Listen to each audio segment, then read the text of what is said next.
Тарихи жәдігерге не себепті Андронов мәдениеті деген атау берген? Андронов тайпалары немен айналысқан?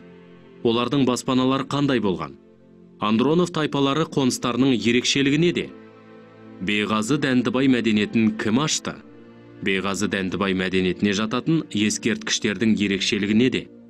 Әлкей Хақанұлы Марғұлан кім деген сұрақтарға жауап іздейік. Тарихи жәдігерге не себепті Андронов мәдениеті деген атау берген?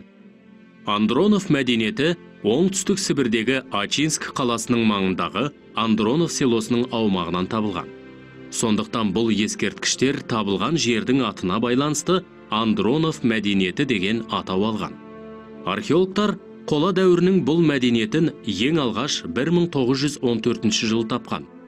Андронов мәдениетінің аумағы негізінен бүкіл Қазақстанды қамтиды.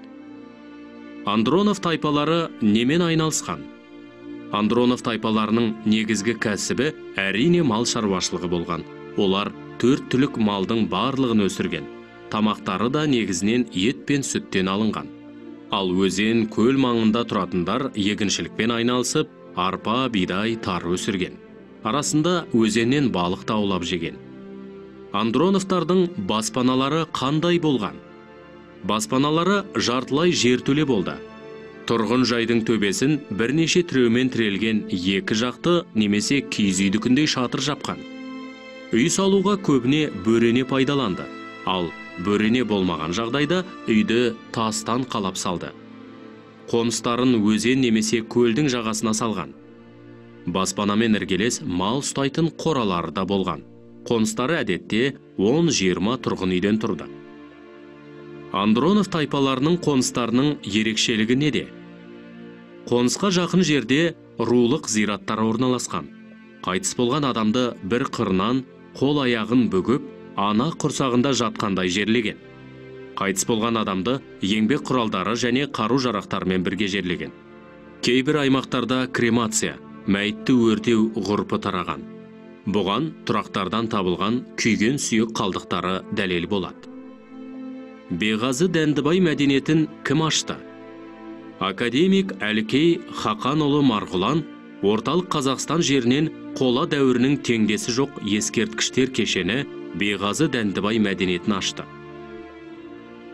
Мәдениет аты Бейғазы және Дәндібай қоныстарындағы алғашқы зерттелген обаларға байланысты қойылған. Бейғазы Дәндібай өңірінен 50-ден астам қорған табылған. Бейғазы Дәндібай тайпаларының өзіндік шаруашылық түрлері қалыптасқан. Тайпалар металды балқыту, егін егу, мал шаруашылығы, сауда ісімен айналысқан. Бейғазы Дәндібай мәдениеті ескерткіштерінің ерекшелігі неде?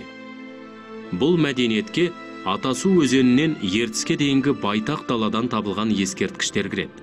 Олардың қатарына Ақсу аюлы 2, Ортау 2, Байбала 2, Бесоба, Бұғылы 3 қорымындағы зәулім тас обалар жатады.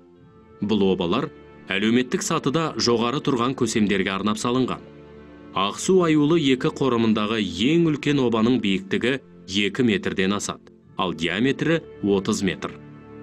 Бейғазы Дәндібай обаларынан қол аяғын созып, шалқасынан жатқызып жерлеген адамдардың сүйектері кездеседі. Бұл олардың жерлеу ғұрпының ерекше болғанын дәлелдейді. Қабір жанынан үй жануарларының сүйектері көп табылды. Бұл қола дәуірінде мал санының өсіп, шаруашылықтың дамығанын көрсетеді. Бейғазы обаларының ерекшелігі діни ғұрыптық заттардың қойылғаны, құрбандық шалуға арналған арнайы орындардың болуы. Қазба жұмыстары барысында тас тесенің табылуы тайпалардың егіншілікпен айналысқанын білдіреді.